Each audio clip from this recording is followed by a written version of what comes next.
enfin bonsoir, bienvenue dans ce troisième épisode, je crois, du Late Show. Et aujourd'hui, on a avec nous Emma.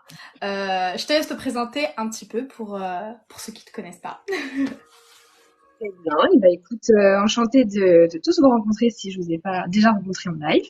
Je m'appelle Emma Bardio, j'ai 22 ans, actuellement étudiante, et je suis également l'auteur d'un bouquin qui va sortir dans 3 jours, Les Siennes Mafia. Il est Voilà, beau. magnifique, hein. Pas encore vu, il est Son trop. pavé, Combien de pages? 630 et quelques, si je dis pas de bêtises, pour le premier. Un beau bébé. Ouais, il est Ok. pas mal. Du coup, tu étudies dans quoi? Alors, j'ai un parcours un petit peu spécifique, on va dire ça comme ça. Je suis passée par une classe préparatoire littéraire pendant 2 ans. Donc, j'ai fait la spécialité histoire-géographie pour peut-être celles qui, parmi nous, ont fait ça aussi. Derrière une double licence histoire-géo et aujourd'hui, je suis en master de sécurité internationale et défense. Ah oui. Ouais, Ok. Donc rien à voir ouais. avec la littérature à la base. Absolument pas. Ah, Rien pas à du voir. tout. Non, Ok.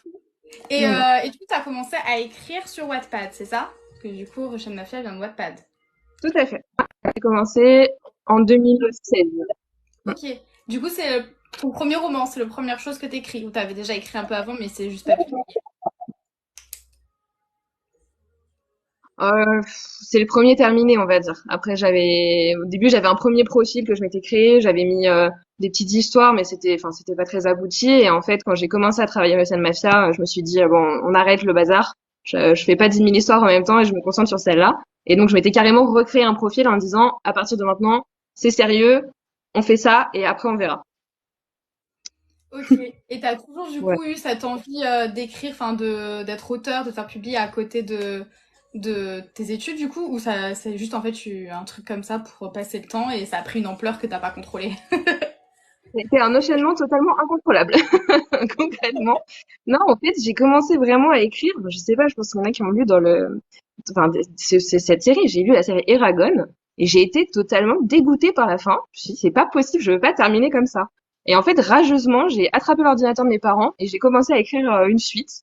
Mais j'avais écrit genre 40-50 pages d'une suite d'histoire. Enfin, c'est un truc de fou, quoi. Et ça a commencé Trop comme bien. ça. Et derrière, en fait, bah, j'ai eu plein d'idées, des trucs que j'avais développés un peu au collège, pendant des exercices. Puis je m'en suis un peu servi pour alimenter des histoires. Et ça s'est vraiment lancé comme ça. Et puis derrière, en fait, je me suis portée sur Russian Mafia en publiant les chapitres sur Wattpad. Mais non, enfin, on me posait toujours la question de savoir si je voulais éditer. C'est vrai que t'as envie quand t'écris, tu dis bon, une fois, peut-être, si on croise les doigts, je pourrais envoyer mon bouquin en maison d'édition. Et là, la réécriture, il y a 2 ans, je pensais en fait que j'allais réécrire et qu'ensuite j'allais envoyer en maison d'édition. Je m'attendais vraiment pas à recevoir des messages en fait de maison. Clairement, ça a été Ouais, la parce que grosse du coup, grosse. c'est la maison d'édition qui t'a contacté directement, t'as rien fait, c'est trop cool. Et du coup, t'as commencé la réécriture il y a 2 ans, mais il sort que là, du coup. Ça a été Ouais, super long. c'est hyper long. Ok, bon, on va reparler du procédé plus tard. Est-ce que déjà tu peux nous parler du coup de Russian Mafia, de quoi ça parle, donne-nous envie de l'acheter. Vas-y, c'est ton moment. Très bien. Alors, pour ceux qui aiment les univers de mafia, il faut savoir que je suis passionnée par les organisations criminelles et que j'ai décidé d'écrire un livre sur un conflit entre mafias, donc mafia italienne contre mafia russe, grosso modo, pour simplifier un peu l'histoire. Et comme j'adore les personnages féminins badass, je me suis dit, je crée un personnage féminin qui va se charger en fait de cette mission. Et on va la charger d'aller infiltrer la mafia russe pour essayer de la faire tomber et récupérer les parts de marché. C'est parti comme ça. Donc, Russian Mafia, c'est l'histoire de Sergei Karetero, qui est la fille unique du parrain de la Camorra, la mafia napolitaine, qui est envoyée avec son meilleur ami en mission en Russie pour essayer de faire tomber en fait le parrain et son frère jumeau, qui sont les deux chefs de la Bradva, afin de récupérer donc ces parts de marché dont je vous parlais juste avant. Bien évidemment, quand on est en infiltration, ça va être toujours un petit peu compliqué. On joue le rôle d'une personne qu'on n'est pas, mais finalement, bah, les frontières parfois se floutent. Et Sergueï, qui est une assassin qui a été formée pendant plus de 10 ans, ben, se retrouve quand même confronté à quelques difficultés, voilà, qui vont la conduire donc à certaines aventures tout au long des tomes. Et on peut l'imaginer, hein, vu qu'elle est censée tuer Vitali, ben que ça risque d'être un petit peu plus compliqué que prévu. Voilà. Ok. Du coup, c'est quoi les tropes, plus ou moins? Mafia, Enemies to Ouais, Lovers, ouais, Héroïne badass, ça compte? ouais. Oui, ça compte. Ça compte. Ok. Bon, Après, je sais pas trop, qu'est-ce qu'on pourrait mettre d'autre comme trope? Je sais pas si t'en vois toi, mais j'avoue, je suis c'est pas déjà, trop.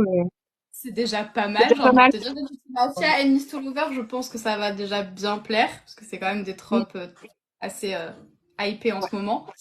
Et j'allais te demander, j'ai vu aussi qu'il y avait une suite, tout Italian à Mafia, fait. c'est ça? Qui va Tout à être éditée fait. aussi? Ouais. Ok, Oui, donc c'est oui. une suite directe ou c'est un spin-off? C'est une suite directe. C'est vraiment, Ok. quand vous lisez la fin du tome 1, vous allez voir, on est sur un gros cliffhanger bien sympathique, ou pas. Et donc le tome 2, c'est vraiment la suite directe, et on a la fin des aventures donc de Sergei et Vitaly. Voilà. Après, pour Ok. cette série-là, sur Wattpad, vous avez un spin-off aujourd'hui, qui est en fait un spin-off sur les années de formation de Sergei à la guilde. Alors pour l'instant, il n'est pas terminé d'être écrit, c'est mon futur projet. Mais voilà, pour celles qui aiment un peu cet univers-là, vous pourrez le retrouver aussi après, j'espère. Voilà. Ok. Du coup, c'est considéré comme une dark romance? C'est considéré comme une dark romance. Trigger warning plus plus plus. J'ai vu qu'il y avait des questions qui passaient là. J'insiste vraiment. C'est un livre que je déconseille à des jeunes personnes. Il y a des scènes, voilà, c'est. Alors j'ai vu Fallen Angel. Non, c'est pas une dark romance comme Fallen Angel. Fallen Angel, c'est quelque chose qui est très abordable encore en termes de dark romance, de niveau. Ocean Mafia est beaucoup plus violent, beaucoup plus décrit. Ça va être vraiment quelque chose de. Enfin, vous pouvez vraiment être touché si vous n'êtes pas déjà un public averti sur ce genre de scène, sincèrement. Si tu devais le comparer à une dark romance déjà existante au niveau de l'impact que ça peut avoir sur quelqu'un, tu le comparais à quoi? Je suis pas une grande lectrice de dark romance, malheureusement, je suis désolée. Non, après, si on parle de potentiellement de séries, pour le coup, si vous avez vu Peaky Blinders, si vous avez vu Game of Thrones, si vous avez vu ce genre de série assez violente, avec des scènes vraiment de meurtre ou de torture détaillées, ça devrait passer. Mais voilà, si vous êtes plutôt du type romance sympathique, Vampire Diaries, ce genre de choses, pour parler un peu plus ado, là, on évite. En tout cas, pas en première lecture. Ouais. Ok. Et donc il sort, on le rappelle, le 20 septembre, donc dans 3 jours, 2 jours, je sais même plus quelle date il est, je sais plus quel jour on est, je suis perdue. Dans trois Ouais. jours, ok. Ouais. Donc on pourra le retrouver dans toutes les librairies. Toutes les librairies, il est déjà dispo en numérique si vous voulez. Voilà, donc normalement on est sur une grosse distribution, donc vous devriez pas avoir de mal à le voir. En tout cas, donc bah, moi j'ai hâte de voir les photos en librairie. Ça va être trop Ouais, cool. ouais, tu m'étonnes. Tu dois être super excitée, surtout que du coup c'est ton premier roman, c'est ta première sortie, genre ça doit être une émotion de dingue un peu. Genre comment tu te Bah sens? c'est de tout. Même pas, je crois que je me rends même pas compte en fait que je vais le voir en librairie là mercredi. C'est juste hallucinant quoi. Enfin, ouais, c'est une aventure qui se termine, mais en même temps qui est pas encore terminée. Mais alors quand le 2 sera sorti aussi, je pense que ça va faire un truc de fou quoi. Rien que de l'avoir dans les mains déjà. Vous Ouais, avez vu la vidéo où j'ouvre le colis, mais derrière vous avez pas eu la suite où littéralement je m'effondre en larmes d'émotion. Mais ça fait vraiment quelque chose. Enfin, c'est un sentiment incroyable. Ouais, vraiment. c'est trop cool. T'es pas un peu stressée quand même? Genre que les gens du coup découvrent ton histoire. Bah après, les gens à la plupart l'avaient déjà lu sur Wattpad, donc t'as pu déjà te faire. Enfin, t'as pu déjà recevoir des avis sur ton livre, mais là je me dis ça va être au grand public. C'est. Ouais. Non, c'est incroyable. Non, ouais, c'est stressant, vraiment stressant. Mais là, très sincèrement, j'ai eu vraiment des bons retours sur l'histoire de lecteurs qui ne l'avaient jamais lu.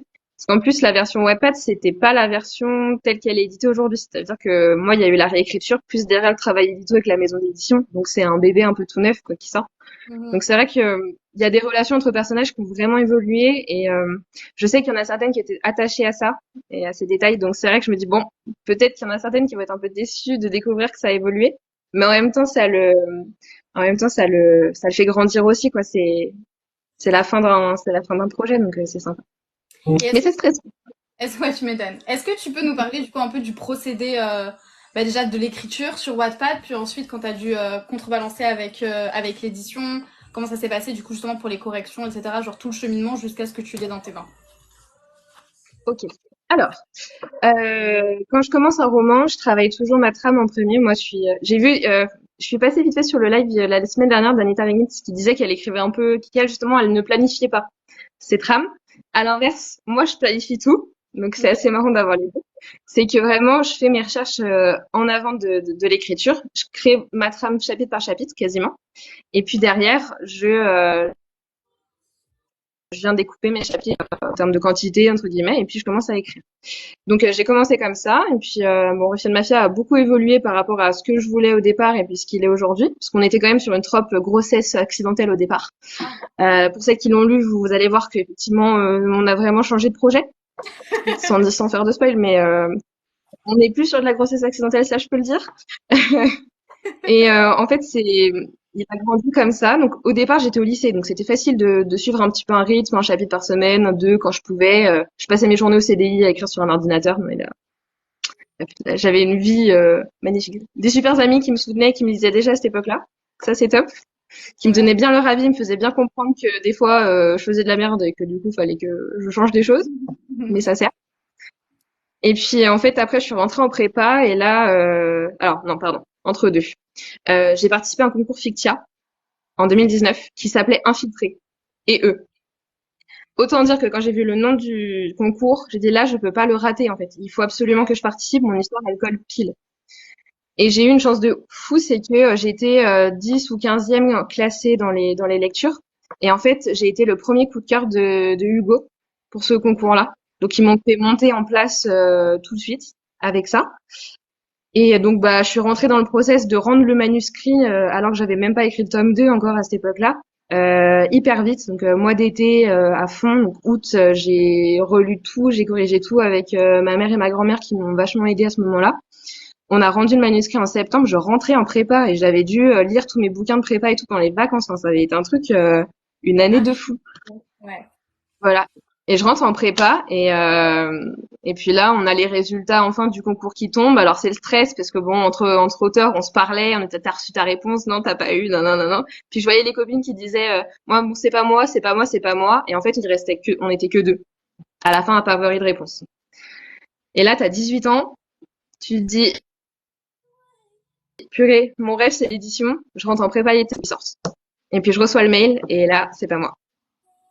Et ça a été en fait, ça a été terrible pour moi. Ce moment-là, c'est un gros coup de mou, en fait, et de déception. Ils t'ont expliqué pourquoi? Euh, Puis en plus, j'ai eu un mail. Hmm. Ils t'ont expliqué pourquoi? Ils m'ont expliqué pourquoi. Ouais. Ah, oui, oui, ils m'ont fait. Alors, il y a une phrase qui m'a marquée.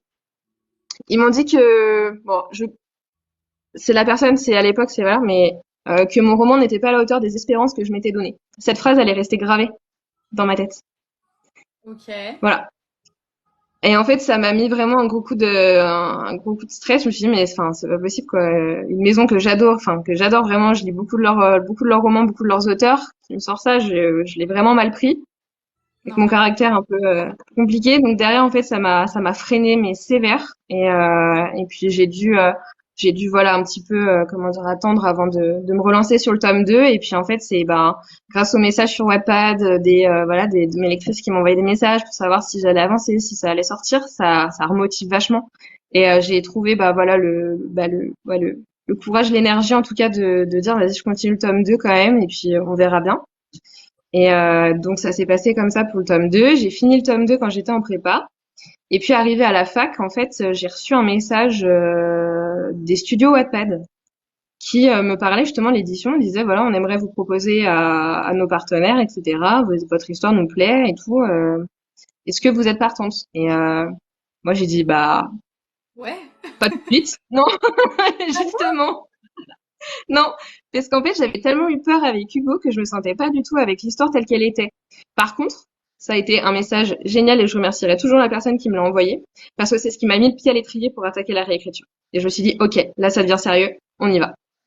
Et donc pendant Mile 3, j'ai rushé sur les corrections en fait du tome 1, etc., etc., commencé la réécriture. Et puis fin de L3, bah, j'ai reçu le message. Ouais, c'est ça. Ouais, j'ai reçu le message d'achète. Voilà, sur Wattpad directement. Puis j'ai dit ok, d'accord, ça devient sérieux. de conseiller au téléphone. On a échangé sur l'histoire. Moi, je leur ai expliqué que j'étais en process de réécriture et que du coup, je voulais pas du tout me lancer directement dans l'édition parce que les filles, elles étaient prêtes en fait à me publier tel que le texte était sur Wattpad. Mhm. Et donc voilà, je leur ai dit moi je signe, mais par contre je veux faire ma réécriture. Donc ça a commencé comme ça. Donc bah dès que j'ai eu terminé ma réécriture sur le tome 1, j'ai envoyé le manuscrit à mon éditrice, Mhm. qui l'a lu. Alors au départ t'as un premier retour, pardon, t'as un premier retour de l'éditrice générale qui te dit voilà faudra que tu rajoutes ça, mais c'est assez gros comme entre guillemets comme information. C'est plus vraiment sur l'histoire en elle-même, un peu des petits détails qu'il faut améliorer, des grosses incohérences qu'il faudrait changer. Ok. Donc ça donne piste, pas édito. Donc là, ben, donc t'envoies ton texte. T'as un retour de ton éditrice qui te dit, grosso modo, ce passage-là, faudrait le modifier, nanana. Donc tu fais tout ce travail-là, ça prend un petit peu de temps. Derrière, le texte est envoyé en correction. Donc là, à nouveau, ça prend un peu de temps. Donc toi, tu reçois le texte, il faut corriger tout, revérifier tout ce qu'on t'a mis, etc. Et puis derrière, il part en mise en page. Et puis après, c'est lancé, quoi.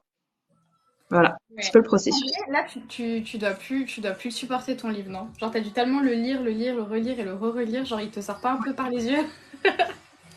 En fait, très sincèrement, c'est un sentiment super bizarre parce que le travail en lui-même, c'est horrible. Donc là, le tome 2, je suis en train de... Enfin, franchement, j'ai beaucoup de mal parfois à me remettre dedans parce que c'est fastidieux en fait comme travail. C'est vraiment pas le plaisir de l'écriture. T'es vraiment dans de la critique de ton propre texte, chercher la moindre petite faute.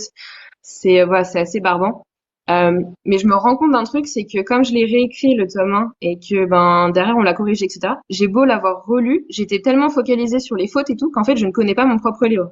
Mais sérieusement, Ouais. c'est que je me rappelle pas ce que j'ai écrit. Enfin, et j'ai redécouvert des scènes pendant la réécriture. J'étais là, mais j'ai mis ça, moi? Vraiment? Drôle. Et c'est un truc de fou. Ok. Donc, non. Donc là, je vais le relire tranquillement Ouais. pour ben, essayer de voir. Ouais, en profiter pour une fois. Parce qu'en plus, du coup, enfin, ça fait 3-4 ans qu'en fait, t'es plongé dans le même univers, dans la même histoire. Genre, tu te dis peut-être que t'as envie de...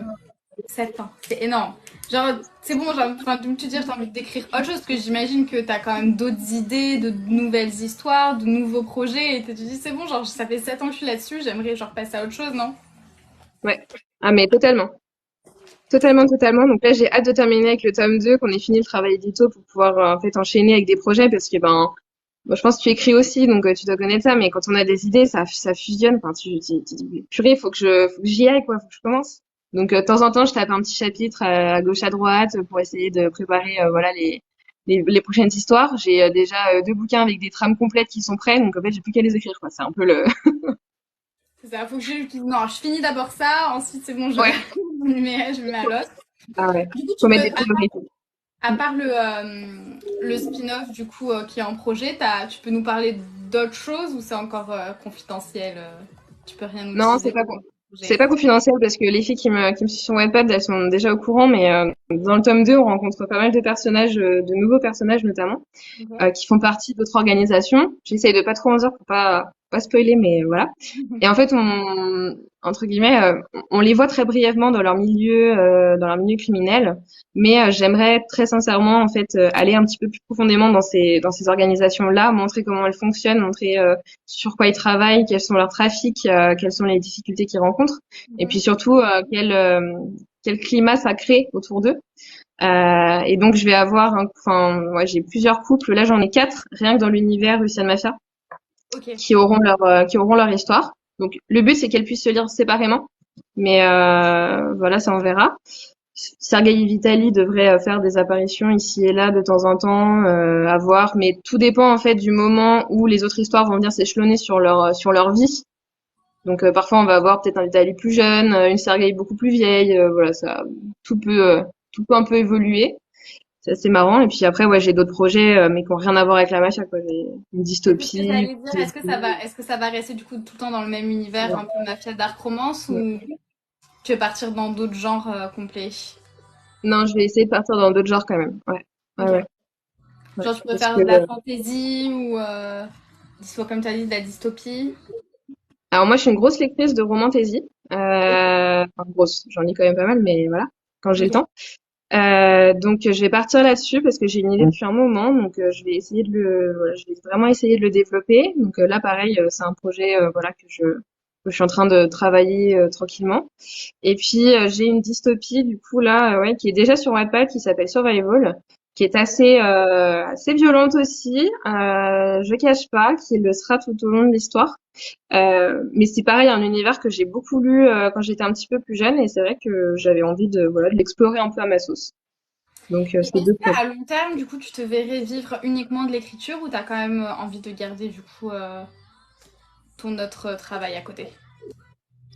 Euh, Très sincèrement, j'adore ce que je fais. Voilà, dans ma vie professionnelle. Donc c'est vrai que je voudrais quand même conserver cette part-là. Et Mhm. puis, ben le vivre de son écriture, c'est quand même compliqué aujourd'hui, je trouve. Donc, pour l'instant, je suis pas prête à me dire je fais que ça. Ouais.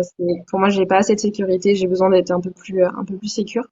Et puis, ouais, non, là, enfin, moi, je pars en sécurité intérieure, mais bosser pour la sécurité des gens, c'est juste énorme en fait. J'adore ça. Ça a Ok. vraiment du sens. Donc, si je peux faire les deux en même temps, c'est vraiment top et c'est l'endroit où je m'épanouirais. Parce que c'est vrai qu'il faut réussir quand même à jongler entre, du coup, ton taf, ensuite l'écriture qui, quand même, demande pas mal de temps, puis j'imagine que t'as quand même un peu une vie sociale. Genre, genre, ça doit faire des gros jours. Genre, les journées ne font que 24 heures. Donc, c'est vrai que ça doit être quand même assez fatigant, je pense. Et, J'ai régulièrement un peu le temps de ministre, effectivement. mais tant que t'aimes ce que tu fais, après, on s'en fiche. Ouais. C'est que du plaisir. Je voulais savoir aussi si du coup tu avais des dédicaces de prévues. Oui, alors, pour l'instant, on a deux dates. Je serai à Mantes-la-Jolie, donc le 20 pour la sortie, dans une librairie qui s'appelle Tonex et qui est en fait spécialisée en romance et en fantasy. C'est l'une des plus grosses villes de France. Donc voilà, ça va être très sympa. Ils sont ravis de nous accueillir. Donc j'ai vraiment hâte d'aller les voir là-bas.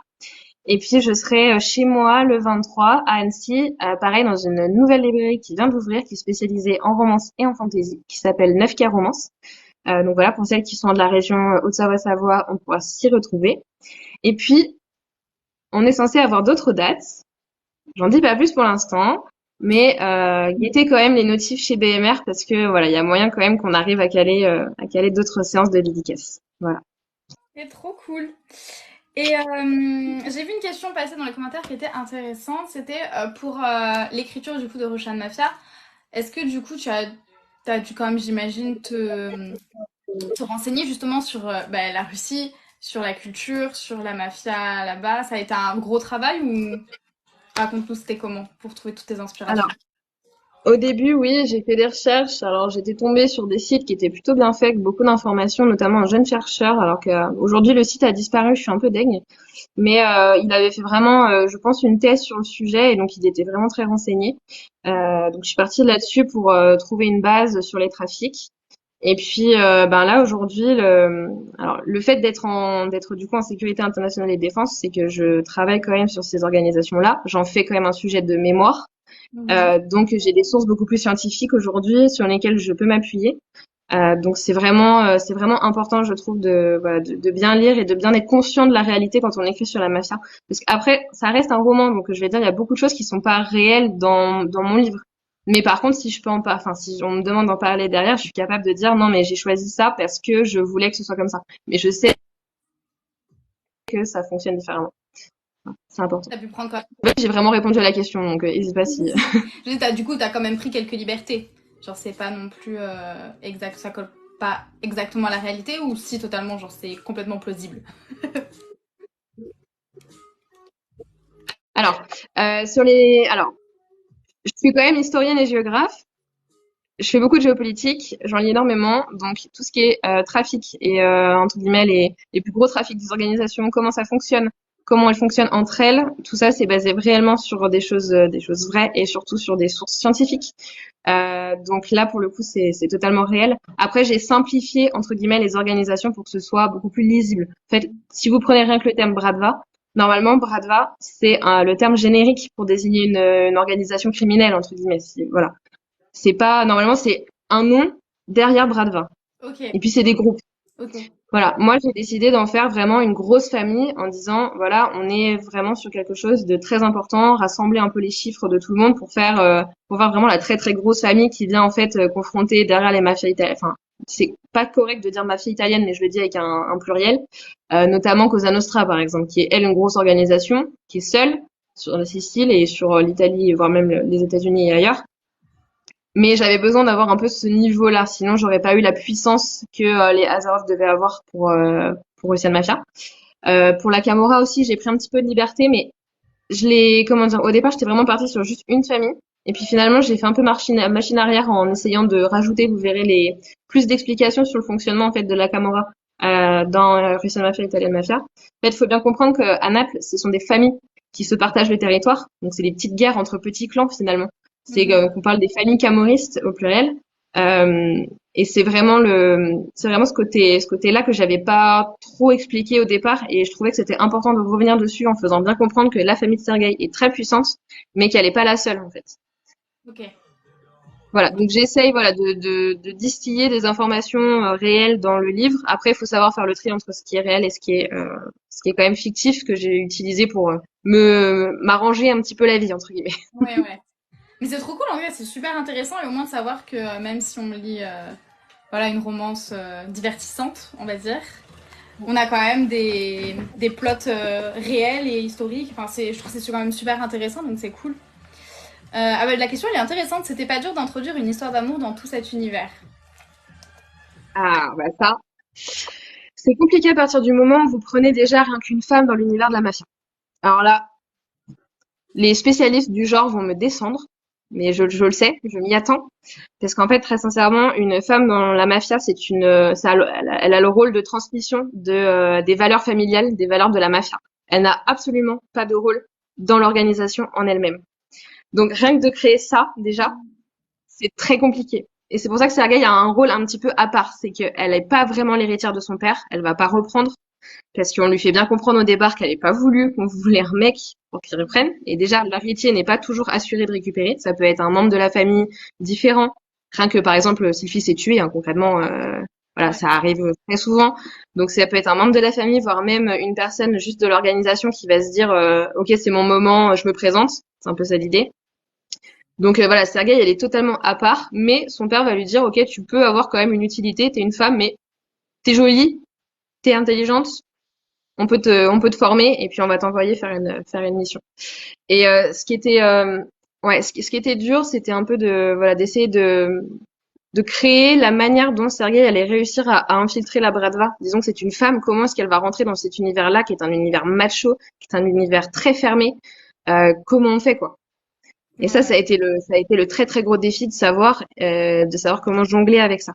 Et on a trouvé une solution, voilà, pour que ce soit cohérent et crédible. Mais voilà, c'est vrai que à partir du moment où on parle d'une femme dans l'univers de la mafia, déjà, c'est très compliqué en général. C'est trop cool. Trop cool. On demande s'il y a une date de sortie pour le tome 2. Ah non, pas de date pour l'instant. En tout cas, je sais pas. C'est Pour secret. être, pour être tout à fait honnête avec vous, très sincèrement, je ne l'ai toujours pas rendu.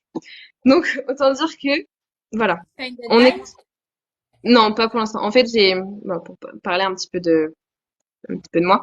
J'ai eu des années très chargées dernièrement et en fait j'ai eu un gros gros coup de fatigue là au mois d'août, juillet, enfin août, septembre, Mhm. après une très grosse année.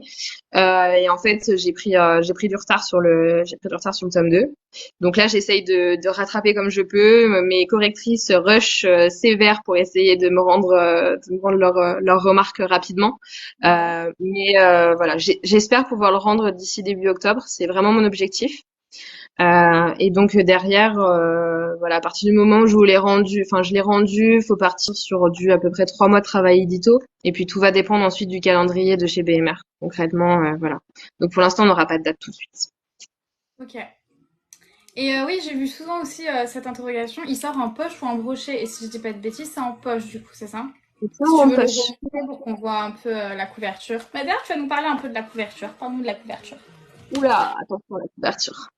Elle est Alors, belle. euh, je peux en parler, mais je vais essayer de pas spoiler parce que tout est symbolique. Donc pour ça qu'on lit l'histoire, vous devez comprendre totalement la cover. Celle du tome 2 est pareille. Quand vous allez lire l'histoire, vous allez dire ah ok, je comprends pourquoi on a choisi ça. Euh, cette cover, c'est, je pense, quelque chose que vous n'avez pas beaucoup dû voir en librairie, avec un animal aussi imposant sur la couverture. C'est quand même plutôt rare. Mhm. Au départ, l'idée qu'on était, c'était de partir sur une cover qui ressemblait à ce qu'on avait sur Wattpad, mais qui était assez sombre, avec juste un élément ou deux en rouge, et puis cet aigle qui était présent, mais symbolisé. Et nous, on s'est dit, qu'est-ce qu'on veut mettre qu'est-ce qu'on veut mettre sur une cover? Alors, pas un mec torse nu, voilà. Moi, j'ai horreur d'avoir en fait, des personnages et des silhouettes dessus, donc j'ai bloqué, j'ai dit là, moi non. Donc, ça peut être un élément physique, mais bof. Et puis en se creusant la tête, on s'est dit, mais est-ce que ça pourrait pas être un animal? Parce que c'est vrai que j'ai quand même une représentation des animaux assez importante dans l'histoire. Et puis là, ça a fait tilt, on s'est dit, ok, on part sur ça. Alors, premier tome, qu'est-ce qu'on choisit? Russian Mafia, bon, on part sur l'aigle de la famille Azarov, le symbole de la Bradva dans l'histoire. Ok, c'était cohérent. Parce que j'avais un autre symbole, c'est l'étoile de la Bradva, mais concrètement, mettre une étoile à 8 branches sur un bouquin, sachant que c'est un symbole de prisonnier, pas terrible. Ouais. Commercialement parlant, c'est pas ouf. Donc, on a choisi l'aigle, pour le coup. Et puis derrière, donc les roses, bien évidemment, voilà, symbole de l'amour, hein, on est d'accord. Mais on a ce rouge très présent, très prégnant, aussi sur le titre, avec ces traces importantes, ce qui rappelle quand même bien le sang. Le couteau, qui pointe sur l'aigle. Je pense qu'il n'y a pas trop littéralement parlant, une menace pèse. Je pense que tout le monde peut le comprendre. Et puis, on vous avait caché, bien évidemment, la petite fiole de poison juste ici, avec cette fumée qui remonte et qui, en fait, vient pousser le couteau et le ramène jusqu'à l'aigle. Ok. Donc, on comprend bien que là, la personne qui se cache en dessous, c'est Sergueï. Voilà. Qui fait peser une menace. Ok. Donc, c'était un peu l'idée. Donc, vraiment, je suis hyper contente de cette cover. Et à mon avis, vu la remarque que tu as fait à Paris, tu penses qu'il faut que je parle du titre et du cyrillique, n'est-ce pas? J'imagine. Vous Tu m'y avez été attendais. envoyé. Je peux Je pas m'en m'y empêcher. attendais. Alors, il y a aucun souci. Ça, c'est un choix très personnel parce qu'en fait, les éditrices adoraient qu'on l'ait sur la version Wattpad. C'était quelque chose, voilà. Et alors, la version Wattpad, on avait vraiment que du cyrillique quasiment. Donc, c'était pour le coup assez critiquable, effectivement. Je l'ai fait lire à un copain russe. Il m'a regardé du genre, mais ça veut absolument rien dire. Effectivement. Donc là, c'est un peu plus épuré parce qu'en fait, très concrètement, de l'alphabet cyrillique, on va avoir. Alors, je suis désolée, je connais pas le nom des lettres en elles-mêmes. Et vous avez le R à l'envers et puis donc le A qui est en fait un D, qui sont russes. Puis donc le I qui est là. Normalement, il me semble que c'est un I. Tout le reste, c'est de l'alphabet classique, hein, tel qu'on connaît. Donc pour essayer en fait de simplifier la lecture. Voilà, donc vous avez le U français, les deux S, le I qui est symbolisé par le couteau de jet, le M, le F, bon voilà, tout ça. Donc on a essayé d'épurer et de garder en fait quelques détails entre guillemets de l'alphabet cyrillique pour bien marquer l'identification russe, tout en disant c'est tout à fait lisible en fait pour une personne qui ne parle pas russe. Alors c'est vrai que pour les personnes qui lisent le cyrillique, c'est un peu perturbant parce qu'on a tendance à vouloir lire effectivement l'écriture telle qu'elle est écrite.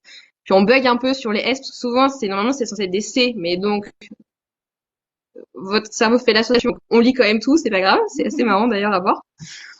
Mais du coup, nous, c'est ça qu'on a fait. Pareil pour le tome 2, ça va être grosso modo la même chose. Et puis, je voulais dire autre chose, mais j'ai oublié. Voilà, Du coup, ça c'est le tome 2, c'est Italian Mafia, mais vous allez quand même faire ce petit jeu de mots avec l'alphabet cyrillique. pour Ok. garder la cohérence et puis toujours la transcription parce qu'en fait, voilà, ça reste quand même la série en général s'appelle Russian Mafia, donc on reste quand même sur quelque chose d'une identité en tout cas similaire entre les deux tomes pour que ce soit vraiment. Après, Italian, c'est beaucoup plus compliqué de l'écrire en cyrillique. Il y a un peu moins de Ouais. lettres, voilà. Et puis en fait, le choix de pourquoi on a écrit Russian Mafia et pas pourquoi on l'a écrit en russe, ben tout simplement c'est très logique. On s'adresse à un public qui est français. Donc en fait, si j'avais écrit en russe, personne n'aurait pu lire le titre quasiment. Donc c'est pas très vendeur. Du coup, voilà. Est-ce que ça justifie? Oui, tout à fait. J'approuve cette justification. Mais du coup, ce qui est bien, c'est que tu as eu quand même un droit de regard assez complet sur la conception de la couverture. Totalement. Surtout, et c'est ce qui m'a fait signer chez BMR aussi, c'était que l'auteur est totalement investi dans les décisions et dans les choix.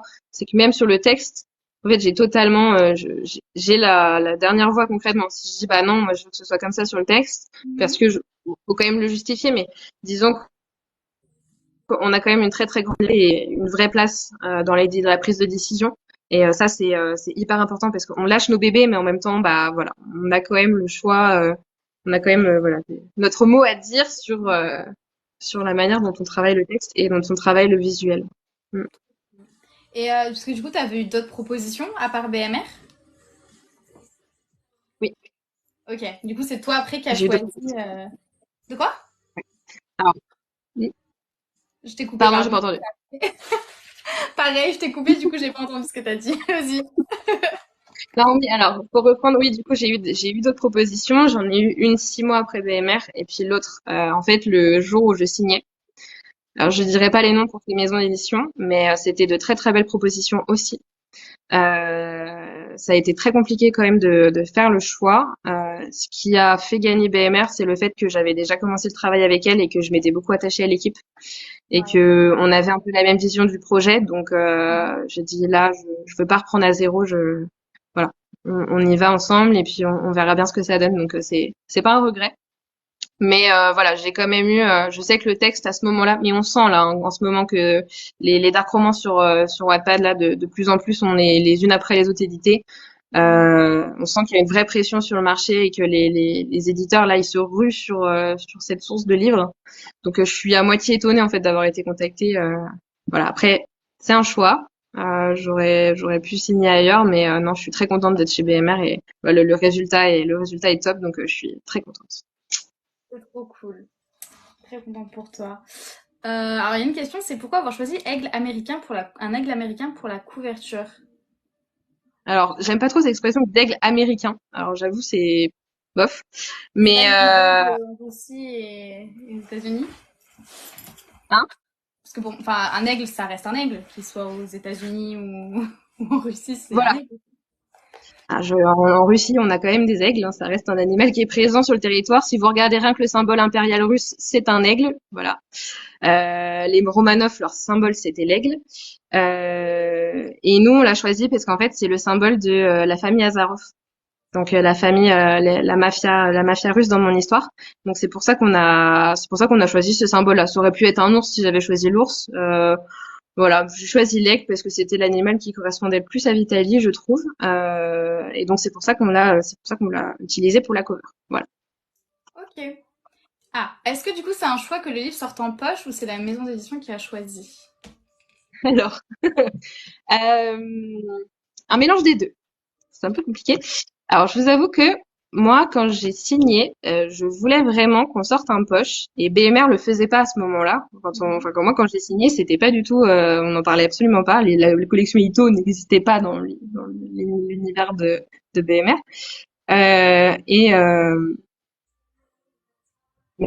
Mais c'était ouais, c'est vraiment quelque chose que je voulais. Je sais que 20 € pour un livre, c'est quand même compliqué pour certaines personnes, donc le faire le poche, c'était important. Et on a fait une visio avec l'équipe pour justement parler de la sortie, de ce qu'on voulait faire comme projet. Et puis les filles donc m'ont fait l'annonce de la collection Ito en me disant voilà, en fait, on voudrait que Russell Mafia soit le fer de lance de la collection. Et donc on te propose de sortir que le poche en fait. Ok. Alors bon, au début tu te dis mince, je voulais quand même potentiellement avoir Un un grand crochet. format. Voilà. Mais en même temps, c'est vrai que comme je voulais faire le poche et que ben potentiellement ça pouvait lancer la collection, j'ai réfléchi puis je me suis dit je me reconnais bien dans ce projet-là en fait. Et du coup, c'est vrai que on est parti sur directement faire le numérique et le poche, en se gardant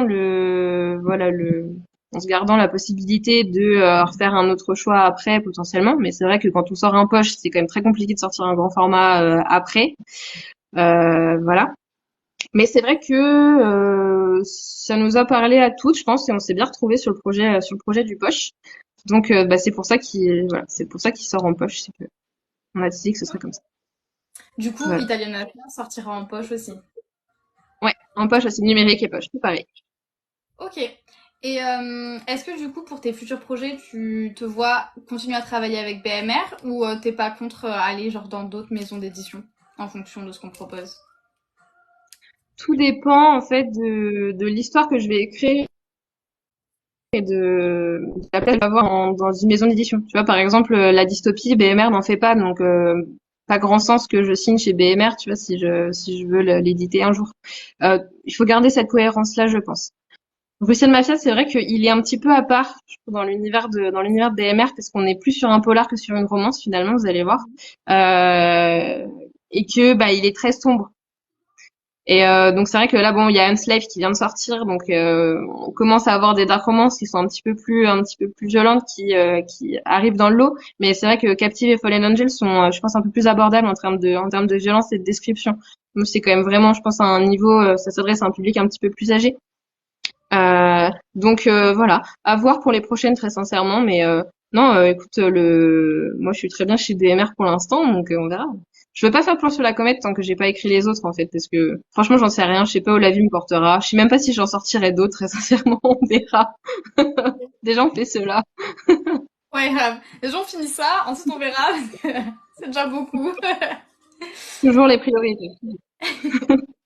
On dit, est-ce que c'est possible de travailler avec plusieurs maisons d'édition au fil du temps? Oui. Tout à fait, En fait, tout à fait. c'est quoi? C'est un accord de préférence, je crois que ça s'appelle, un truc De comme ça. priorité.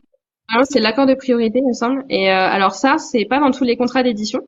Donc c'est, par contre, si vous voulez signer un jour, j'adresse à toi comme aux autres, il faut faire attention dans les contrats, effectivement, parce que vous pouvez en avoir chez certaines maisons d'édition. Et en gros, ça vous oblige, quand vous voulez présenter un texte que vous voulez sortir, à le présenter à votre maison d'édition que vous avez déjà signé. Ils sont pas obligés de vous prendre votre texte. Donc si jamais ils refusent, vous avez la liberté d'aller proposer ailleurs. Mais c'est vrai que ça peut être un petit peu bloquant parfois quand on n'a pas forcément envie de le sortir dans la maison ou que ça s'est potentiellement mal passé. Voilà, il y a plusieurs choses qui rentrent en ligne de compte. Donc faut pas faut pas le prendre comme ça. Après, encore chez une maison d'édition, si le bouquin il rentre dans la ligne de la maison d'édition, on a quand même tendance voilà, à rester quand même entre guillemets chez nous, à dire est-ce que vous le prenez ou pas, et puis après on voit. Ouais, c'est ça en fait. Si tu fais, par exemple là, la dystopie, si tu l'écris, tu vas leur présenter, ça va pas rentrer forcément du coup dans les codes de ce qu'ils ont l'habitude d'éditer. Donc là, du coup, tu pourras le présenter à d'autres en fait. Voilà, Ok. c'est ça. Enfin, je vais le dire, je pense, voilà, mais chez BMR, et c'est ce que j'ai beaucoup aimé aussi, on n'a pas de droit de préférence. Donc ça c'est top. C'est qu'on a vraiment toute liberté. Et on signe un contrat par tome, normalement. Donc on a quand même une belle liberté de dire si jamais, voilà, on a envie de sortir ailleurs ou qu'on a une autre proposition, parce que, ben, c'est vrai, quand on a une maison d'édition qui vient nous voir, bah, tout de suite, ça peut jouer aussi. Mais on a quand même de la liberté pour dire, signer ailleurs. Après, voilà, c'est toujours un jeu de choix, un jeu d'équilibre, de relations. Enfin, c'est compliqué parce que il y a de l'humain quand même dans ces relations-là. Donc, faut en être conscient et puis il faut toujours être prudent par rapport à ça quand même et dire, faut faire attention aux personnes. Mais non, on peut signer, ça n'a pas de conséquences de signer dans une autre maison d'édition. Surtout si la note elle a déjà refusé le manuscrit en fait. Ouais. On peut publier des tomes d'une même saga dans deux maisons d'édition. Euh, oui. Je dirais oui, en théorie oui. Mais je dirais que c'est très compliqué parce que en fait quand on sort un tome dans une maison d'édition et l'autre dans l'autre, bah, ça n'a pas trop d'intérêt. Et alors si vous voulez récupérer les droits sur vos livres, C'est ça. compliqué.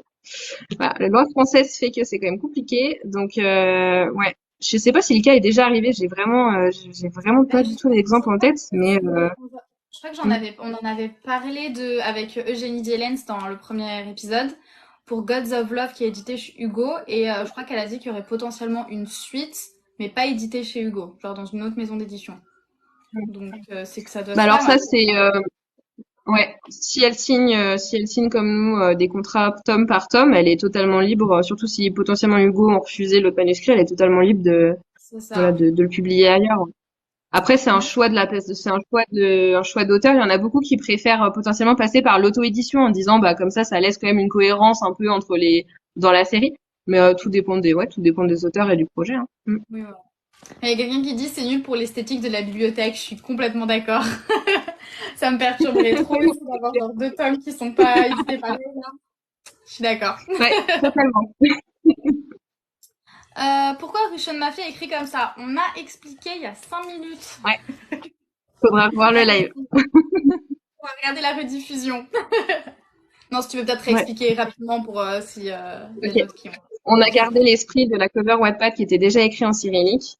Et parce que c'est quelque chose qui me plaisait beaucoup à BMR et donc on voulait vraiment rester dans cet esprit-là, de garder en fait cette patte aussi qui se voit très peu en librairie aujourd'hui, d'avoir quand même un mélange de lettres comme ça. C'était voilà, c'était vraiment un choix. Moi, j'étais ravie de garder cette écriture-là parce que c'est quand même très particulier et ça marque bien l'identité de la série. Et comme on en a parlé tout à l'heure, en fait, on a vraiment un mélange entre des lettres de notre alphabet et puis quelques lettres de l'alphabet cyrillique qui se sont glissées pour simplifier la lecture du titre pour tout le monde. Voilà, je pense que c'est résumé. Je sais pas si tu vois d'autres choses, mais à mon avis, C'est très ça bien. devrait. On me demande du coup aussi comment tu trouves ton inspiration. Voilà. Partout. Je sais pas si ça vous aidait beaucoup. Non, en fait, c'est vraiment quelque chose de très, un peu magique, limite, parce que des fois, mais juste une phrase, en fait, une phrase de pote, et derrière, moi, j'ai le cerveau qui travaille, et puis, bah, je dis, ok, go, je vais faire ça. Et puis derrière, bah, c'est des lectures, souvent des choses. Quand moi je lis sur la mafia, etc., je vois des informations qui me plaisent bien. Je dis ah ouais, je vais noter ça. Et puis là dernièrement, j'ai noté un truc. Bon, ça va être horrible si j'écris un bouquin là-dessus, mais c'est interdit au moins de 50 ans, je pense, parce que vraiment, ça risque d'être très violent. Euh, mais en fait, ça vient comme ça. Puis après, on exploite ou pas. Mais puis parfois, tu mélanges des trucs. Hein. Tu dis deux sources, tu vas faire. Je vais les croiser, ça va faire un truc. Donc c'est vraiment ouais ça peut venir de tout et n'importe quoi. Hein. Après ça peut être une image Pinterest, tu passes devant et tu te dis ah ouais ça pas mal. Je vais l'intégrer, je dis ouais ça c'est des couleurs, ça me plaît bien, je vais en faire un truc et tout. Donc j'ai des listes et des listes d'épingles, c'est une catastrophe. Je m'y perds moi-même. Je trouve des titres à l'arrache en disant bon je vais faire un truc sur ça, un machin, je mélange tout, enfin c'est une catastrophe. Mais du coup, ça permet voilà de travailler des idées et puis de ouais, on utilise ou pas, mais c'est marrant quoi. Ça fait travailler l'imagination. Carrément. Mais justement, il y a quelqu'un qui dit ça doit être dur d'être dans le cerveau d'une écrivaine. Horrible, horrible. Surtout, jamais ne tentez pas l'expérience, hein. Parce que on n'est pas toute seule dans nos têtes en fait. Je vous dis, parce qu'il y a des personnages avec nous. Donc imaginez, on se trimballe du monde en fait. Moi, je me parle toute seule, hein. Enfin toute seule. Non, mais moi, mon copain, genre, il me dit, moi, tu me fais peur, hein. Il me dit, ton cerveau, il se passe trop de choses. Il veut pas lire ce que j'écris. Il me dit, non, il me fait, ça me ferait trop peur. Il me fait, je préfère pas savoir ce qui te passe dans la Ah, tête. Je fais, non, t'as raison, vaut mieux pas.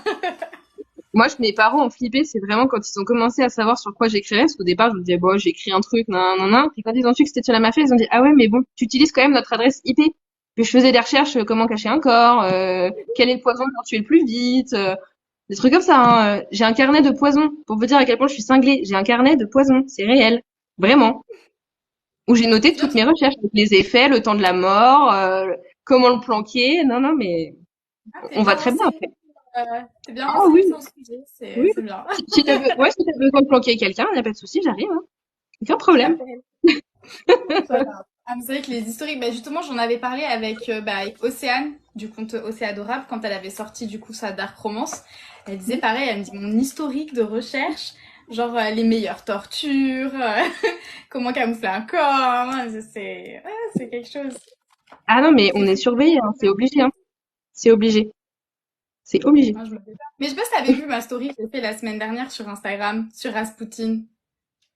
Peut-être, je sais plus. Ou justement, parce que du coup, justement, je suis en train d'écrire une réécriture des Romanov, version mafia, Mhm. donc en Russie. Ok, Et, très bien. et voilà, parce que du coup, genre, je suis passionnée par les Romanov, tout ça. Enfin, genre, mais en cours d'histoire de russe, c'était ma partie d'histoire préférée. Enfin, bref. Mhm. Et du coup, je faisais des recherches sur Rasputin et sur toutes les rumeurs, les légendes qu'il y avait autour de lui, etc. Mhm. Ouais. Et du coup, je me rappelais plus de la taille exacte de son pénis. Et donc, j'ai tapé Ah ça oui, sur Internet. Il y a plein d'articles, plein de choses. Et genre, il le comparait avec le pénis d'un canard. Et du coup, je ne savais pas que les canards étaient super bien nombrés. Et du coup, après, j'ai regardé mon historique et je l'avais mis en ah, story. Et je me suis dit, ah non, c'est. J'ai effacé énorme. l'historique. Je suis pas aller Ah, sur Google j'adore. Images. Jamais. Et Ah, pendant ce j'adore. temps, on ne s'en remet Ah, pas. Quand il dit c'est reparti. Non, non, j'en parle plus, c'est bon. Je passe, juste qu'on en a parlé pendant une demi-heure avec Anita la semaine dernière aussi, donc lui. Je crois que j'ai traumatisé tout le monde. mais ouais, j'ai vu aussi le carnet. Oui, je vous montrerai le carnet, c'est promis, parce que là, je suis chez moi, mais pas chez mes parents, et je crois qu'il est chez mes parents. Mais à l'occasion, je vous le montre. Il n'y a pas de problème. Voilà. Limite, je l'amènerai en dédicace, vous le verrez. Mais ça fait peur, hein. Mais c'est trop intéressant en vrai. Mais C'est. c'est génial. Je pense, est-ce qu'il y en a, alors, je sais pas s'il y a des filles qui m'ont lu sur Wattpad qui sont là, hein, clairement dans le live. Mais alors, par contre, à un moment donné, je parle de la grenouille des fraises. Et je sais que ça en a laissé, mais certaines sur le cul. Mais je vous jure qu'elle existe. La grenouille des fraises. Et elle est ultra venimeuse. Et par contre, elle est magnifique. Enfin, vous allez voir, c'est une grenouille. Elle est absolument adorable. Mais vraiment, c'est trop beau à voir. Par contre, vous la croisez un jour, mais surtout, vous la touchez pas, hein. C'est interdit. Comment elle Mais s'appelle? c'est la grenouille des fraises. Ok.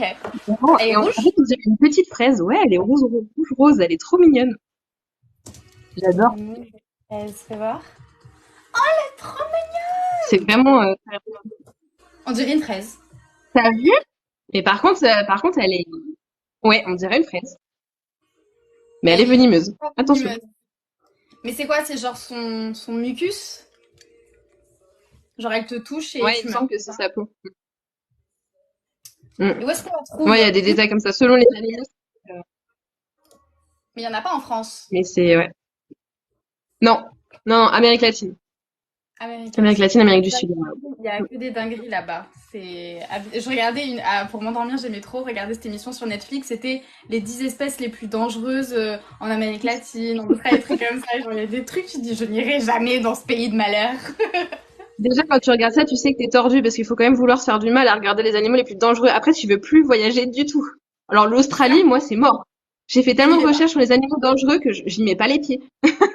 Mais dis-toi, Ça c'est me fait quand? Bah, trop c'était peur. à Noël l'année dernière. Je suis partie en Nouvelle-Zélande toute seule. Enfin, je rejoignais ma famille là-bas, mais du coup, j'ai voyagé toute seule et j'avais une escale en Australie. Ouais. Et genre, j'arrive, il devait être genre minuit. J'avais 10 heures d'escale. Du coup, genre, je m'étais pris un hôtel à côté de l'aéroport. Et j'arrive, j'allume mon téléphone. Et là, ça me dit en mode Eurasie, je sais pas quoi. En gros, genre, j'ai pas de réseau. Enfin, j'avais à peine rallumé mon téléphone. Ça m'a mis 60 € d'hors forfait. J'ai fait. Du coup, genre, j'ai éteint mon téléphone. Et je me suis dit, ok, j'ai pas de téléphone, j'ai pas internet, j'ai rien. Je le trouve comment l'hôtel? À minuit, au milieu de l'Australie, je vois personne, du coup en galère et genre je trouve un mec sur le bord de la route qui m'indique et tout, genre je marche avec ma valise et genre je marche, genre je m'insère dans un petit chemin, genre en terre et je marche et tout et je me dis t'es en Australie en pleine nuit dans un chemin de terre, il y a des dingueries qui vont sortir, je vais pas comprendre, genre dès qu'il y avait le moins de bruit je me suis dit ça va être une araignée mutante qui va sortir, j'avais trop peur et genre il y avait un panneau avec un oiseau dessiné dessus avec marqué warning et en fait je me suis dit mais pourquoi? Pourquoi genre Les attention oiseaux oiseau? attaquent. J'étais paniquée. Je me suis stressée toute seule. Je suis arrivée à l'hôtel, je me suis enfermée dans la chambre, genre j'ai inspecté partout voir s'il n'y avait pas d'insectes et tout. J'étais en panique. J'ai passé 10 heures en Australie, j'ai eu peur comme si j'allais regarder un film d'horreur. Plus jamais. Ah, Quand mais j'ai refait le c'est un chemin autre monde, hein, inverse, quand j'ai fait le chemin inverse pour retourner à l'aéroport le lendemain et que j'ai revu ces panneaux attention oiseaux là, je regardais comme ça, genre ils vont me faire quoi, les oiseaux. J'étais paniquée. Ah, mais je comprends Je- totalement. L'Australie, c'est un autre monde. Ah mais j'aurais eu C'est tellement peur terrible. de tomber sur des serpents. Ah mais même moi qui crains pas forcément les serpents, j'avoue que tu marches et d'un coup il y a un truc qui te faufile entre les jambes. Ah, Je suis pas chaud, franchement je suis pas chaud. hein, puis là-bas, t'as une chance sur deux de tomber sur un qui est venimeux. Pour peu que tu lui aies fait peur et qu'il réagisse, voilà. Donc, Ah mais c'est non, bon, l'Australie, hein, quand tu bof. regardes les gens qui habitent là-bas, ils sont pas stressés. Après, je suis tombée hier soir sur une vidéo de deux enfants qui sont sur un trampoline et l'un d'eux, ils ont genre 4-5 ans et genre le garçon, il a un serpent dans la main et genre il le fait tourner comme un lasso comme ça, tu vois. Et en fait, le père filme et au bout d'un, il fait c'est un serpent comme ça et le fils il fait ouais, comme ça. Genre mais what? Je dis ils sont dans un autre monde qui fait ça. Genre là, il est en train de jouer avec son serpent, le truc il se tortille dans tous les sens. Il dit ah bah ouais, c'est un serpent là-bas. Mon nouveau copain? Ah non, des fous, des fous. Horrible. J'ai un oncle et une tante qui se sont rencontrés là-bas et qui ils sont retournés quand même assez régulièrement, voilà pour parce que c'est leur pays d'attachement. Je me souviendrai toujours de la fois où ils nous ont raconté qu'ils dormaient en camping dans une tente Et je crois que c'est ma tante qui s'est réveillée au milieu de la nuit, qui a ouvert la porte. Et puis, pour sortir, elle avait la lampe torche du téléphone allumée. Et puis, elle a éclairé dans la nuit. Et en fait, elle m'a dit, il y avait des yeux luminescents de partout. Et c'est qu'en fait, la tente elle-même était recouverte d'araignées. Par terre, il y avait des araignées partout. Moi, je panique. Jamais. Je suis homophobe, je peux pas. Je brûle la tente et je me barre. Mais Eh c'est, non, donc le jamais. moindre truc, mais dans la chambre d'hôtel, tu peux avoir des Après, bestioles, quand t'es né des là-bas, bestioles de fou, hein. Non, je suis bien, sincèrement. quand t'es né là-bas, je pense que t'es habitué, genre t'es immunisé, tu crains rien. Genre tu peux aller faire la guerre sans problème. Mais non, non, moi je je peux pas du tout, pas du tout, je me pieds là-bas. Impossible, impossible. Et j'avais trop peur quand genre ma famille elle m'avait dit ouais tu nous rejoins en Nouvelle-Zélande et tout, j'étais là genre je sais pas, c'est un peu trop près de l'Australie et tout. Ils Mm. me dit mais non, t'inquiète, nous c'est les bisounours. Et c'est genre c'est carrément le cas. Genre pour le coup t'as pas un seul animal dangereux ou quoi que ce soit. Genre c'est tout mignon, c'est les Disney là-bas. Et tu dis il y a 1 heure Ouais. d'avion qui les sépare et je me t'es sûre qu'ils peuvent pas traverser la mer et venir en Nouvelle-Zélande. Ils vont me Non, suivre, c'est ils vont me pas suivre, c'est sûr. clair. Ah non, mais c'est des pays de fous, hein, mais l'Amérique latine, c'est pareil, hein. Il y a des sources d'inspiration là-dedans, mais allez-y, hein. Oh là là, c'est terrible. Je n'irai jamais. Bon alors attends parce que j'ai quand même quelques questions. Revenons à nos moutons. Euh, Alors, quel est ton process du coup d'écriture? Est-ce que tu utilises des post-it? Est-ce que tu fais des tableaux? Est-ce que tu fais des croquis? Dis-nous. J'ai des carnets, j'écris dans des carnets.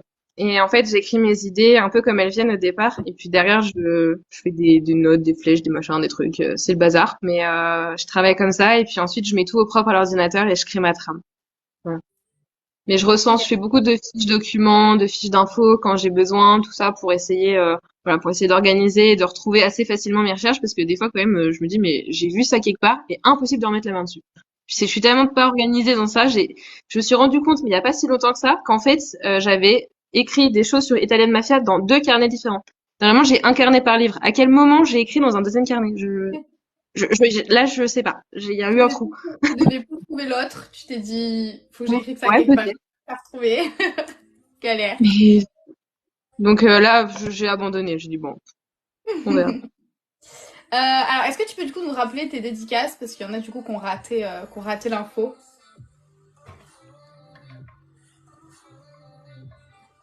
Si tu pouvais du coup. Mhm. Alors, je suis à Mantes-la-Jolie le 20 septembre, donc de 15h à 19h si je dis pas de bêtises, à la librairie Tonnex. Et puis je serai pour l'instant le 23 à Annecy de 15h à 18h, donc ma ville de cœur, enfin là où j'habite concrètement. Et donc là, on sera à la librairie Neuf Quai Romance qui se monte tout juste. Donc je vais être l'une des premières auteurs à signer chez eux. Donc j'ai très très hâte de la découvrir aussi parce qu'elle elle est à côté de chez moi. Trop cool. Voilà, et puis on a d'autres dates potentiellement qui vont arriver, donc on attend et on guette. Est-ce qu'on va pouvoir te voir au Salon du Livre de Paris du coup en avril prochain? Ok. Qui sait? Qui Qui sait? sait? On arrivera certainement sur la sortie du tome 2, alors qui sait, hein, c'est VMR qui choisit, donc écoute, faut faire une pétition. On me demande c'est quoi ton personnage préféré? Faut jamais demander ça à un auteur, c'est horrible. Euh, Allez, si mon chouchou de chez Chou. Et puis j'aime beaucoup Sergueï, mais ouais, c'est vrai que j'ai quand même ouais. Aichi, c'est vraiment celui entre guillemets qui me fait le plus rire et avec lequel voilà, je m'éclate le plus. Le reste c'est sérieux. Ok, d'accord. Euh... Attends, c'est moi ou ça a planté? Non, c'est bon. Ça bug. Ouais, Oui, bon, ça bah marche. écoute, nous on est bon. Ouais. Attends, qu'est-ce que ça dit? C'est ok. Oui, ça a planté. Ah. Mais vous nous entendez là ou pas? Ah Toutes merde. les deux, on se déconnecte. Ça a planté. Ah, c'est bon. Ça bug, on n'a rien entendu. On n'a pas entendu la réponse. Du coup. Bah. C'est bon, ça revient? Ouais, mais du Ah, coup, on n'a pas répète. la réponse? Ok, Ouais. d'accord. Ok, mais c'est bon, vous nous entendez là? Ouais, là, c'est bon. Ok. Alors du coup, mon personnage préféré c'est Aichi. Voilà, pour être C'est un personnage qui n'existait pas dans la première version, mais c'est vraiment celui avec qui je m'amuse le plus et qui est vraiment sympa à écrire sans que ce soit trop sérieux, parce que Sergei et Vitaly sont les personnages principaux. Je les adore aussi, mais comme c'est les personnages principaux, il y a plus de tension sur eux, plus de stress à les écrire, plus de concentration. Aichi, c'est beaucoup plus libre, beaucoup plus fluide. Donc voilà, c'est vraiment ouais. Dans cette série-là, c'est vraiment le personnage avec lequel je prends le plus de plaisir, voilà, à l'écrire. Ok, et du coup, j'ai perdu une autre question que j'avais vue que je voulais poser. Ah voilà. Le tome 1, est-ce qu'il se termine sur un cliffhanger horrible, ultra frustrant? Ok. Parce que du coup, la question c'était est-ce qu'il faut lire les deux tomes d'affilée par rapport à la fin du tome 1? Bon, écoutez, si vous supportez le stress et l'attente, vous pouvez lire le tome 1 sans problème, il n'y a pas de souci. Si vous supportez pas trop les gros cliffhangers et puis se dire mais qu'est-ce qui se passe, je veux savoir la suite, bah voilà, j'ai tout lu d'un coup, c'est horrible. Ouais, donc c'est pour ça ouais, à la limite, moi je dirais quand même, c'est bien d'enchaîner les deux parce que on a les deux d'un coup. Mais en même temps, je pense que vous aurez peut-être besoin d'un peu d'une pause entre les deux tomes pour bien reprendre le tome 2 correctement parce qu'il est quand même hard aussi. Le tome 1 est hard, mais le tome 2 il est hard. Donc faites une petite pause. Voilà, c'est pas mal. Ça permet de souffler. Attends, on a eu un spoil là, non? Pourquoi Aichi et Sergei ne se sont pas remis ensemble? Bah ça Mais sinon, concrètement, vous aurez, bon, ça, il l'explique dans le tome 1, mais c'est vrai que sans trop spoiler, c'est et la particularité du caractère d'Aichi et celui de Sergei qui font qu'en fait, ils sont compatibles en tant qu'amis, mais pas vraiment compatibles en tant que relation. Et ça, si vous vraiment cette relation-là entre les deux vous intéresse, ben je vous invite très sincèrement à aller lire du coup le The Guild of Murderers qui est sur mon profil sur Wattpad, parce que vous allez du coup découvrir les tout débuts de leur relation et puis surtout comment ça se termine et on découvre un peu mieux donc le pourquoi. Je l'explique bien dans le tome 2, vous verrez, mais c'est vrai que le Guild of Murderers ça me permettra vraiment de vous le montrer en fait et que vous voyez ils sont pas toujours très compatibles. ok. Voilà. Bon, du coup, on va bientôt finir. Si vous avez 5 dernières questions, lâchez-vous dans les commentaires. C'est le moment ou jamais. Et après, sinon, elle devra se taire à tout jamais. Mon Dieu. Non, elle Gardez les reviendra pour... questions pour les dédicaces. Faudra nous occuper un petit peu. Oui, c'est vrai. Tout est incroyable, trop hâte de relire. Punaise, hâte d'avoir mon poche. Oh, c'est gentil ça. C'est trop mignon. Merci beaucoup. J'ai trop hâte que vous le découvriez aussi. Il est trop beau. Ça fait trop bizarre de l'avoir dans les mains, mais ça Bah, va être trop bien. j'imagine. Tu l'as pas Je reçu, veux... toi? Non, Non? non, je suis punie. Il m'aime Oh, plus BML. Non, je sais pas. Je sais pas, je sais pas. Je sais qu'il l'avait proposé en numérique, sauf que j'étais débordée, je me noyais sous les SP, du coup j'ai pas pu le prendre, je me suis dit je le prendrai quand il sortira en papier. mhm. Mais ils nous l'ont pas... Bon. J'ai Bah, pas, ils m'ont écoute. rien dit. Bon, Donc bah. j'irai l'acheter avec moi-même ou je l'enverrai un mail, je sais pas, je verrai. J'attends. Regardez, je vous laisse profiter un petit peu, hein, C'est vrai qu'il est gros quand même, hein. Sacré Bah bousin. oui, et puis le tome 2 est encore plus gros, donc ça va, ouais, ça. Alors heureusement, l'écriture est bien. J'avais peur que ce soit petit, et Ouais. très sincèrement, ça se lit très bien. Ça va être Ok. agréable, mais par contre, pour celles qui annotent, je vous le dis tout de suite, il y a beaucoup de place. Alors sincèrement, Ok, non, ça va. va falloir écrire serré. Ouais. Il y a une playlist ou pas? Donc voilà. Il y a une Oui, playlist? il y a des playlists sur mon profil Insta, mais pas dans le livre. On l'a pas mis du coup, mais parce que je l'ai créé après. Mais non, Ah, vous pouvez les retrouver sur mon profil, par contre, pour les deux tomes. Voilà. ok, trop cool. Alors attends, qu'est-ce que ça raconte? Euh, Je l'avais lu sur Wattpad, il est trop... Est-ce que tu lis tes propres livres? Bah... J'ai expliqué tout à l'heure, mais en fait, j'ai beau l'avoir écrit, mais en fait, j'étais tellement sur le texte et sur les corrections, etc. Après, qu'en fait, j'en ai vraiment jamais profité concrètement. Alors, de temps en temps, je me surprenais sur Wattpad en fait, j'allais voir un commentaire qui m'avait fait rire ou quoi. Et puis derrière, donc, je lisais le passage auquel il était associé. Et puis en fait, je commençais à défiler les pages toute seule. Et puis au bout d'un moment, tu t'arrêtes et tu te dis, c'est hyper narcissique. Je suis en train de lire mon propre livre et en plus je kiffe. C'est terrible. Mais J'adore. donc là, Et du c'est coup, là, trop tu vas drôle. le Enfin, franchement, relire, ça fait. tu vas le relire et tu Ouais, vas faire genre une surprise. Comme si tu le découvrais pour la c'est première ça. fois, genre, ouais, c'est Un pas truc de mal. fou. Oh là là, non mais le plot twist de malade quoi. Ah l'auteur, mais Pas truc de finir. fou. Ouais, non, je le relis. Alors, c'est autant pour le travail, autant que pour le plaisir. C'est vraiment parce que du coup, c'est aussi pour la cohérence pour le tome 2. J'ai besoin de relire certains passages, surtout ceux que j'ai modifiés, où je me rappelle vraiment pas ce que j'ai mis. Donc, du coup, je vais être là, faut que ce soit cohérent, donc j'ai besoin de le relire. Et donc, ça va être vraiment voilà, le côté un peu relecture, un peu plus plaisir, vraiment voilà, de découverte de mon propre livre. Donc, je suis une lectrice comme les autres. Tu conseilles ton livre pour quel âge? 18 ans et plus, du coup? Ouais. Ouais. Vous avez la mention public averti là et vous avez donc les trigger warnings à l'intérieur. Alors je sais qu'il y a beaucoup d'histoires dans lesquelles vous allez voir les trigger warnings et on va entendre que des non mais moi je suis mature pour le lire et puis non mais les trigger warnings ça me fait pas peur, etc. J'ai des lectrices qui sont beaucoup plus âgées que moi qui ont été choquées de voir de voir quand même le niveau de détail et la violence qu'il y avait dedans. Je sucre pas les passages. Vraiment, on est vraiment dans du sale et sincèrement, si vous l'avez sur Wattpad, bon, il y a pas de problème, ça va pas trop vous choquer. Mais sincèrement, ouais, essayez quand même, en tout cas, sans dire que ce soit 18 ans, pour des gens qui ont déjà vu ou lu des histoires avec vraiment un niveau de détail important sur des scènes de torture, des scènes de meurtre, sexe et compagnie si vous êtes un peu sensible. Mais voilà, si vous avez regardé des séries un petit peu dans le genre, hein, Peaky Blinders, Game of Thrones comme on le disait tout à l'heure, c'est quand même des séries où vous avez des scènes assez violentes et bien présentées et bien mises en scène. On y croit quand même pas mal. Voilà, vous pouvez aller lire, mais sincèrement faites quand même attention à ça. Voilà. Au cas où. Le tome 1, il y a des trigger warnings. Le tome 2, il y en aura encore plus. Sans spoiler sur des choses un peu plus sensibles. Donc, on fait gaffe. Ok. Très bien. Bon, on va arrêter là. Quelle heure il est? Oui, j'ai pas mangé en plus encore, j'ai faim.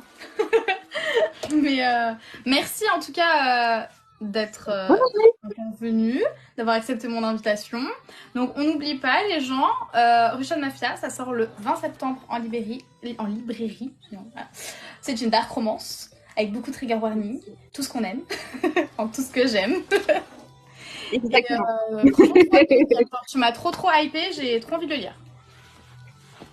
Et au Eh ben, plaisir. écoute, avec grand plaisir. J'ai hâte d'avoir ton avis, d'avoir vos avis à toutes. Merci beaucoup pour l'invitation. Ça m'a vraiment fait plaisir de participer. C'est un super concept. Je suis très contente. Il y a des questions qui passent encore, donc bah, n'hésitez pas si vous voulez me les poser après. J'y répondrai avec grand plaisir. Ou vous pouvez venir me voir en dédicace du coup bah, tout bientôt. Et puis bah, au plaisir de vous croiser un jour ou l'autre.